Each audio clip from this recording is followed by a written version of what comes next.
आप देख रहे हैं KSN 24 न्यूज, पल पल की खबर। कोरोना काल में 2 फैक्ट्री की जन सुनवाई। रायगढ़ जिले में कोरोना संक्रमण खतरे के बीच जिले में 2 कंपनी के विस्तार का जन सुनवाई आयोजित किया गया है। 28 और 30 जुलाई को दोनों की जन सुनवाई होनी है। दोनों ही कंपनियों पर करोड़ों रुपए का जल कर बकाया है।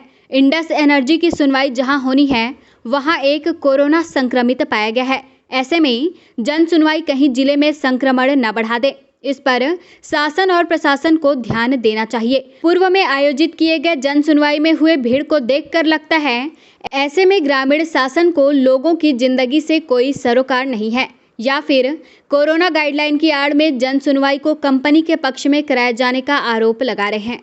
रायगढ़ जिले में प्रदूषण का स्तर लगातार बढ़ता ही जा रहा है। ऐसे में घरघोड़ा और तमनार इलाकों में एनजीटी ने नए उद्योगों और उद्योग विस्तार नहीं कराने का निर्देश दिया है, लेकिन तमनार के पूजीपथरा इलाके में जिला प्रशासन के द्वारा सिंगल इंटरप्राइजेस की जन सुनवाई 28 जुलाई को होना है, तो वहीं 30 जुलाई को सियारपाली गांव में इंडस एनर्जी कंपनी का विस्तार के लिए जन सुनवाई तय की गई है। लेकिन दोनों कंपनियों के द्वारा अब तक अपने जलकर बकाया राशि जमा नहीं किया गया है। ऐसे में इन दोनों कंपनियों को जन सुनवाई के लिए एनओसी कैसे मिला, यह जांच का विषय है। वहीं गांव की सरपंच का कहना है कि कोरोना की दूसरी लहर अभी ही समाप्त हुए हैं और सरकार खुद ही तीसरे लहर की आशंका जता रही है। ऐसे में जन सुनवाई कराकर कोरोना को बढ़ावा दिया जा रहा है। दूसरी लहर के दौरान जिले में हजारों लोगों की मौत कोरोना के कारण हुई है। कंपनी के द्वारा गांव के लोगों की जमीन तो ले लिया गया, लेकिन गांव का विकास अब तक नहीं किया गया है, जिसके कारण गांव के लोग कंपनी के पर्यावरण जन सुनवाई का विरोध कर रहे हैं। सामाजिक कार्यकर्ता राजेश त्रिपाठी का कहना है कि सरकार खुद के बनाए नियमों की अवहेलना कर रही है। एक और जहां सामाजिक कार्यक्रमों को लेकर दिशा निर्देश दिए जा रहे हैं, तो वहीं जन सुनवाई का आयोजन खुद सरकार करवा रही है, जिसमें हजारों की संख्या में लोग जुटकर कंपनी का विरोध या समर्थन करते हैं। अभी तो नहीं होगा, वही सही है। अभी का समय ठीक नहीं है ना। और फिर ये जो है, जो जिसका शिक्षा है, जो पढ़ लिए हैं, इंजीनियर हैं, वो कुछ भी हैं, जिसका डिग्री अच्छा से है, उसको भी 10,000 दे रहा है। एक लेबर जाता है, उसको भी 10,000 दे रहा है। हमारे गांव में डॉक्टर ऐसे हैं, उसको भी दे दिए तो 14,000 देगा, और बाहर से डॉक्टर आएगा उसको 80,000 दे रहा है। बहुत तकलीफ का बात है। हमारे बताइएगा, जन सुनवाई होने वाला है, कितना आप लोग इसमें सजग हैं, क्या कुछ विरोध है?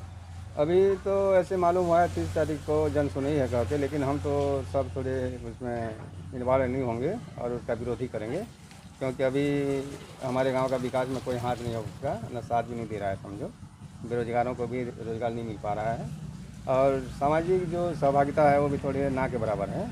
तो ये सब को देखते हुए थोड़े हम उसको अभी बगावत करेंगे, विरोध करेंगे उसका। कोरोना काल में जन सुनवाई हो रही है।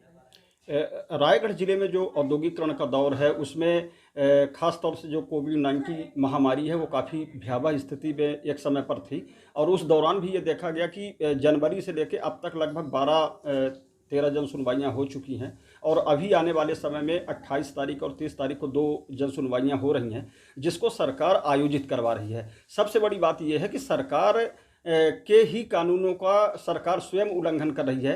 एक तरफ कोविड-19 महामारी में सरकार का कहना है कि सोशल डिस्टेंसिंग बना के रखें, दूसरा उनका ये कहना है कि भीड़ भाड़ एक जगह ना हो, जिसकी वजह से कोविड-19 महामारी में नियंत्रण पाया जा सके। और दूसरी तरफ अगर आप देखें कि सरकार जो है वो जन सुनवाई कर रही है, जहां कम से कम 2,000-3,000 लोग जन सुनवाइयों में एक साथ मूव होते हैं, सोशल डिस्टेंसिंग का पालन नहीं हो पाता, लोगों के मुँह में मास्क नहीं मिल पाते। और इस पूरे मामले में कलेक्टर भीम सिंह का कहना है कि केंद्र सरकार के निर्देश के अनुसार जन सुनवाई कराई जा रही है। इस दौरान कोरोना के नियमों का पालन किया जाना है। कंपनी के जलकर की वसूली की जा रही है। गांव में कोरोना मरीज मिले हैं, पर ट्रेसिंग किया जा रहा है ताकि कोरोना को कंट्रोल किया जा सके। इसके लिए अभी क्या व्यवस्था की है, क्योंकि अभी कोरोना काल भी चल रहा है, इसके लिए क्या व्यवस्था की है? देखिए, अभी कोरोना के बहुत ही कम केसेस हमारे ज़िले में आ रहे हैं। डेली 9 से कम केसेस आते हैं। एक दिन 35 आए थे, वो बाहर से लोग आ गए थे। तो अभी कोई ऐसे कोरोना का वो नहीं है। दूसरी बात ये है कि ये केंद्र सरकार से ये आदेश आया हुआ है कि क्योंकि पहले तो बंद ही थी, तो एक केंद्र सरकार से अभी आदेश आया था कि इस तरह से की जाए, तो उसके गाइडलाइन के हिसाब से ही कर रहे हैं। रायगढ़ से KSN 24 के लिए बंसी निराला की रिपोर्ट।